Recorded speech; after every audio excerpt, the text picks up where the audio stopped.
ஓம் சரவண பவ. வேலும் மயிலும் சேவலும் துணை. என் பிள்ளையே, என்னை நம்பி நீ எடுத்த ஒரு முடிவில் சிக்கல்கள் வந்துள்ளது என்று என்னிடம் கூறுகிறாய். அந்த சிக்கல்கள் அடுத்த 2 நாட்களில் குறைவதையும்,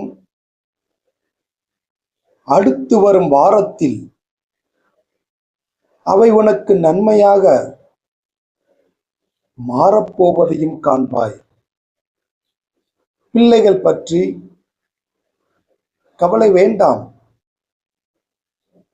அவர்கள் மகிழ்ச்சியாக இருப்பார்கள். நீ செய்த தர்மத்தின் பலன் உனக்கு நன்மையே செய்யும்.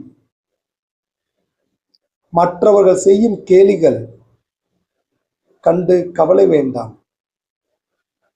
உன் கவலைகளை மனதிற்குள்ளே பூட்டி வைத்து வெளியே யாருக்கும் காண்பிக்காமல் வாழ்ந்து வருகிறாய்.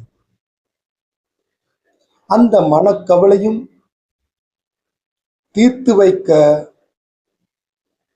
நான் உனக்காக நிச்சயம் வருவேன். அவசரமான எந்த முடிவும் எடுக்காமல் நிதானமாக செயல்படுவது நன்று. முருகன் அருளால் என் நியாயமான ஆசைகள் நிறைவேறும் என்று பதிவிடு. நிச்சயம் நிறைவேறும்.